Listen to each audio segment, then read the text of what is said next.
Tap. Again. Sharp, rhythmic, like a metronome counting down the last moments of sanity.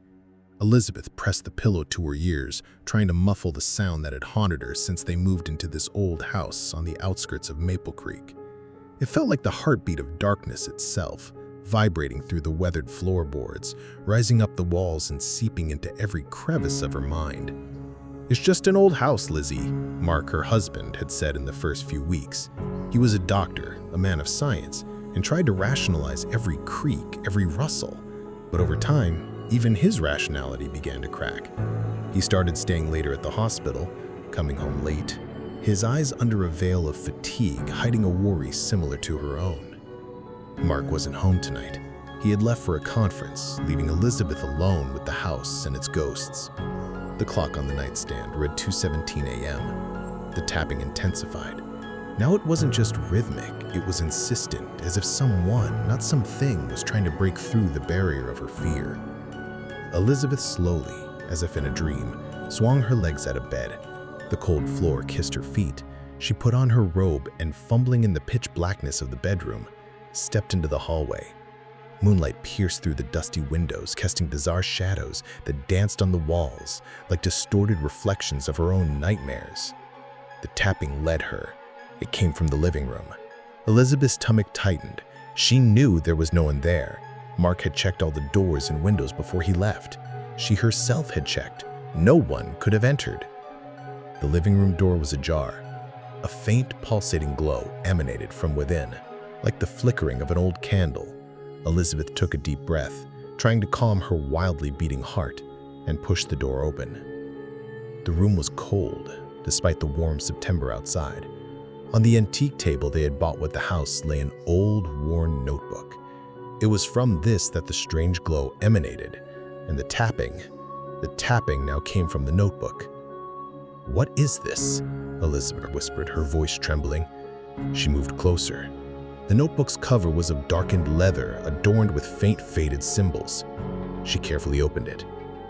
The pages were filled with calligraphic handwriting that seemed to belong to a bygone era. It was the diary of a certain Evelyn Morton, who lived in this house in the late 19th century. Elizabeth began to read. At first, they were ordinary entries about daily life, about joys and sorrows, about the weather and neighbors.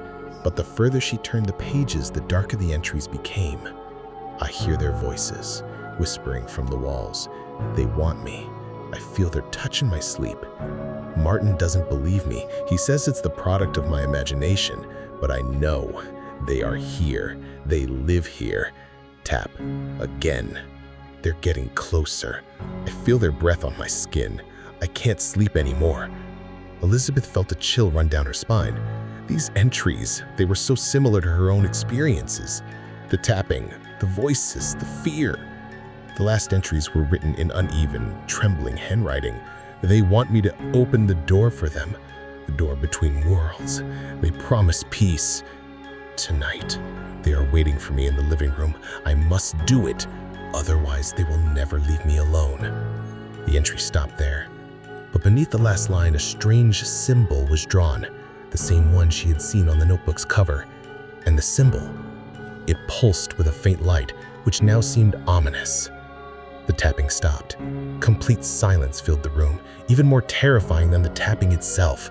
Elizabeth felt someone's gaze upon her. She looked up from the notebook. Before her, in the center of the room, hung a translucent, shimmering figure.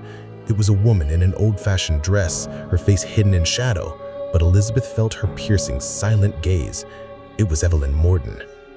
The ghost slowly raised a hand, pointing at Elizabeth, then at the notebook, and then at the symbol. Elizabeth understood. Evelyn hadn't opened the door. She herself had become the door. And now that Elizabeth had read her diary, the ghosts of the past were seeking a new conduit. Fear gripped her, yet at the same time something strange, almost hypnotic, drew her to the symbol. She reached out, as if in a dream, and touched the shimmering image on the page. At that instant, the room filled with icy wind. The walls shook, the windows rattled. From nowhere, other figures appeared, translucent, formless, their distorted faces filled with despair and hunger. They surrounded her. She heard whispers, hundreds of voices at once, speaking an ancient, incomprehensible language. They reached for her, their cold touches penetrating her skin, into her flesh, into her bones. She screamed. Her scream was drowned out by the cacophony of spectral voices. Her body began to distort, her skin wrinkled, her hair turned white. She felt her own essence dissolving, giving way to something alien, ancient, hungry. The last thing she saw was her own reflection in the dim mirror on the wall. But it wasn't her face. It was Evelyn Morton's face, distorted by pain and eternal suffering. And behind it, like shadows in the fog, thousands of other faces were visible, merging into a single, silent plea. Suddenly everything fell silent. The storm vanished. The shadows receded. On the floor, next to the open notebook, lay an old, tattered dress covered in dust of centuries. And where Elizabeth had just stood, a translucent figure of a woman in an old-fashioned dress now hung, her face hidden in shadow. She slowly raised her hand, pointing at the living room door, which was now tightly closed. Tap. Again. Sharp. Rhythmic. But now it came from the outside, as if someone was trying to enter. Someone who didn't know that the house had already found its new mistress.